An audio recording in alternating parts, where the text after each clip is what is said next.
The Shibuya Incident arc. I believe it's one of the best anime arcs that has ever been animated, and at the end of this video, I guarantee that you'll agree with me. Because there are four main things that make this arc one of the greatest of all time, and those are the setup, delivery, stakes, and impact.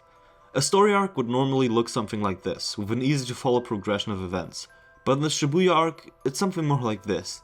The action just keeps ramping up, and to be able to do this without everything turning into chaos, a stable framework is crucial. For a story to make sense, you need a good setup. It serves as a foundation, and if it's bad, the story falls apart like a house of cards. A good setup avoids any plot holes and inconsistencies because everything that happens has a reason and fits together logically. This is why it's so good that pretty much the entire first season of JJK, as well as hidden inventory, lead up to the Shibuya Incident. The first season is pretty uneventful when it comes to permanent change within the story, and it feels like preparation for the things to come. We're introduced to our main cast of characters, namely Yuji, Nobara, Megumi, and Gojo of course, and we get to know some side characters as well. Within the first season, you already get a pretty good idea of everybody's strength, potential, and personality.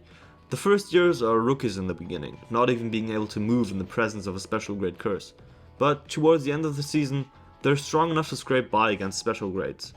But the main reason I call this a preparation is because the season revolves around what the disaster curses in Surogeta do and how it affects the sorcerers. The cursed room inside the detention center was a special grade because Surogeta placed on Sukuna's fingers there. The entire arc with Junpei happened because Maito was experimenting with transferred humans and trying to evolve his curse technique. And the tournament arc would have happened regardless, but it was crashed by the curses to test their veil and steal some special grade cursed objects from the school's treasury, which they then used to create Choso and his brothers. This means they're the reason that our trio had to face those three special grades during the Yasuhachi Bridge mission. All this is preparation for their actual plan, for sealing Satoru Gojo on the 31st of October in Shibuya, which is revealed pretty early on. The only relevant people we don't know that much about are Gojo and Geto, and if you didn't watch or read Jujutsu Kaisen 0, you don't even know who Geto is, but that's what hidden inventory is for. Hidden inventory is really important because it sets up all the remaining characters and interactions we get during the Shibuya incident.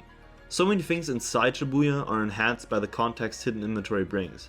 For one, we get to know what an absolute badass of a character Toji is, because all we know of him is that he's a retired hitman who single-handedly beat the two strongest living sorcerers back to back so bad that one of them turned racist and the other one found enlightenment. This introduction just produces pure hype when you see him get resurrected, and then again when he appears inside Dagon's domain expansion. It also explains how Gojo was sealed, because now we know that Geto isn't just some random villain, but rather Gojo's best friend, the only one he ever had. And bonus points if you've watched or read Jujutsu Kaisen 0.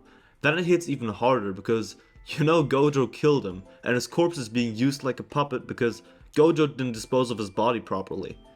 Without hidden inventory, it just looks like Gojo waits to get sealed like an idiot. But aside from that, it's just nice to know more about Gojo's past and what made him the strongest.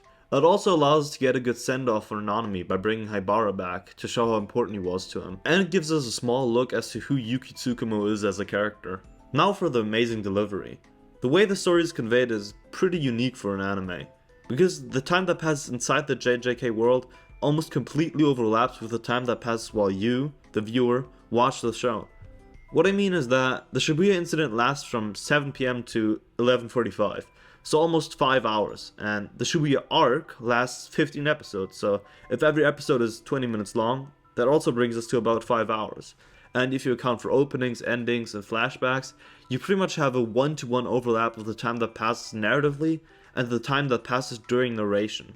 But because we get to see multiple perspectives, we actually spend a little more time watching the incident than the characters spend experiencing it. Usually, most shows, including JJK, will pace the story in a way where hours or days will pass in the span of a 20-minute episode, because otherwise it would get really boring really fast, since most anime aren't supposed to be like a reality TV show. Or you have the complete opposite where 5 minutes will drag on for multiple episodes and seem like hours to the viewer. But you rarely have this overlap we get in Shibuya. Without any time dilation, we as the viewer get more engaged in the show and it seems more immersive.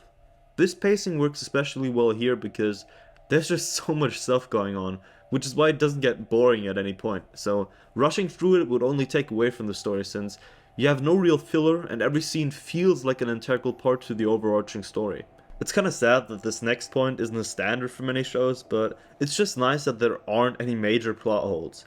Everything just makes sense and has a logical explanation, especially because Mechamaru is putting in overtime in terms of being a narrative device. I mean, the guy is dead and still single-handedly carrying the exposition of the entire arc. Without Mechamaru, literally nobody would know what's going on.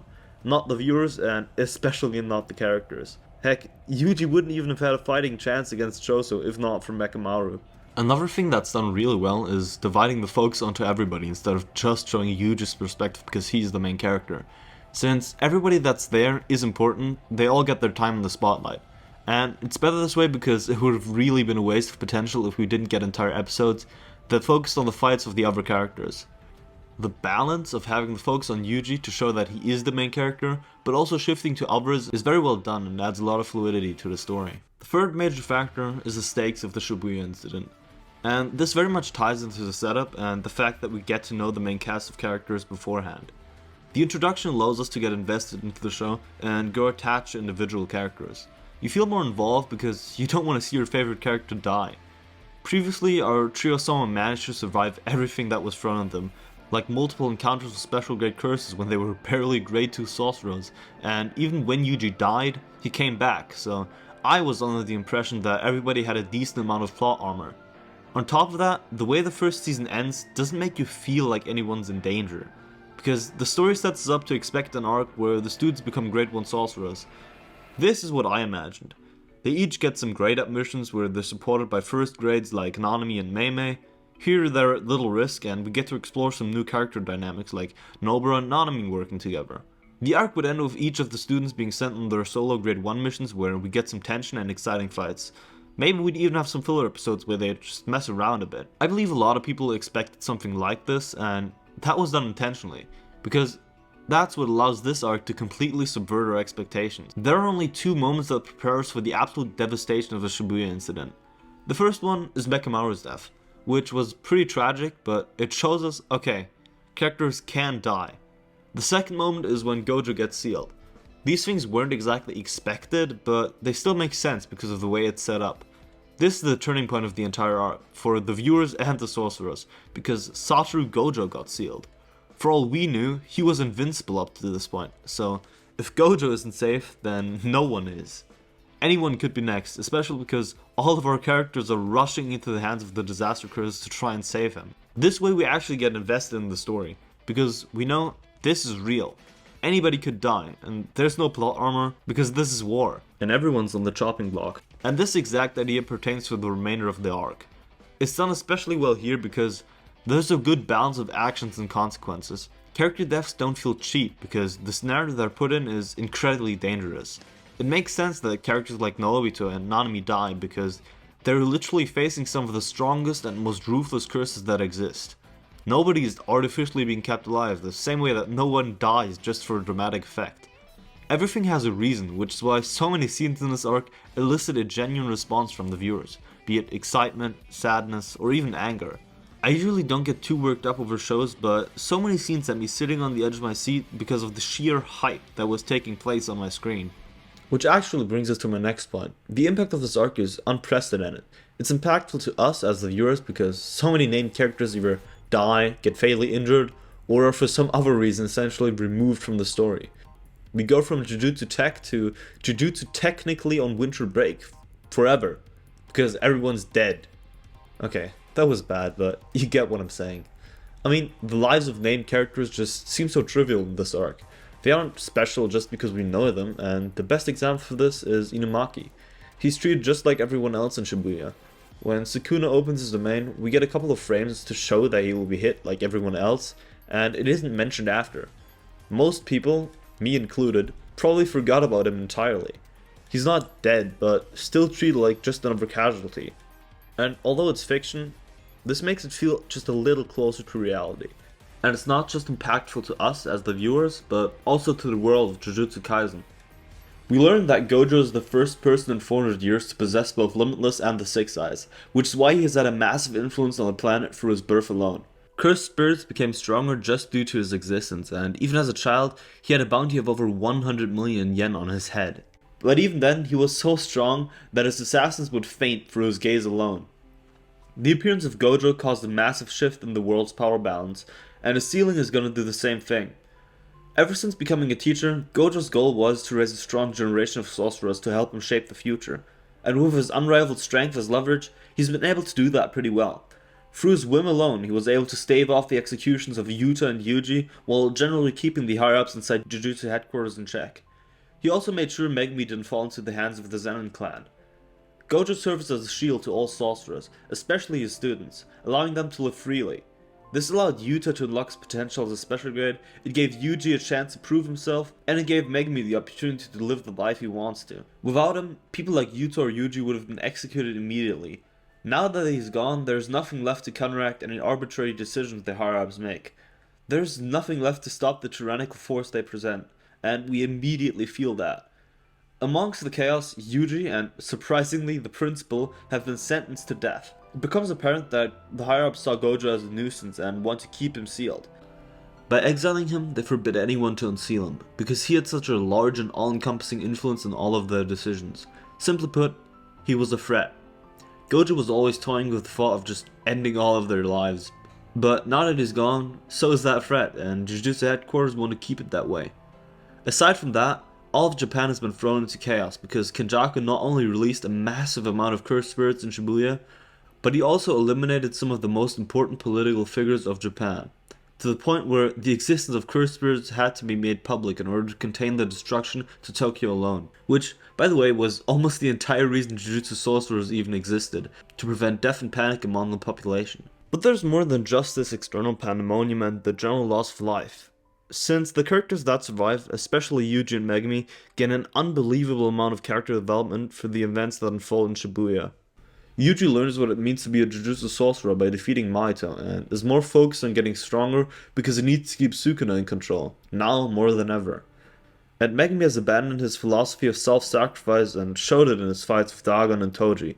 On top of that, both of them have gained an unbelievable amount of experience within just a couple of hours. So the impact of the Shibuya Incident can't be overstated because literally everything happens right here. Honorable mention. I said 4 aspects, but come on. I have got to talk about the animation.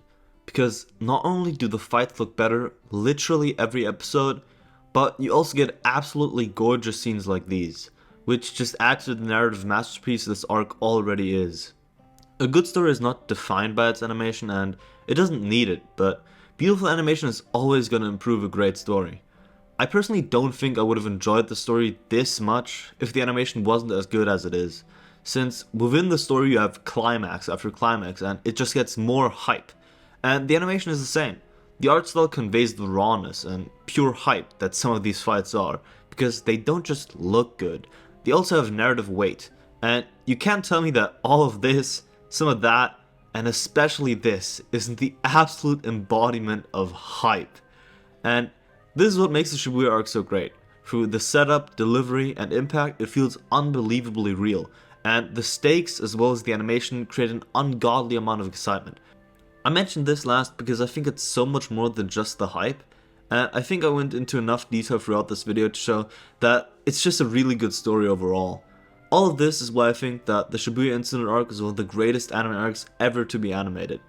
Tell me if I was able to convince you in the comments down below.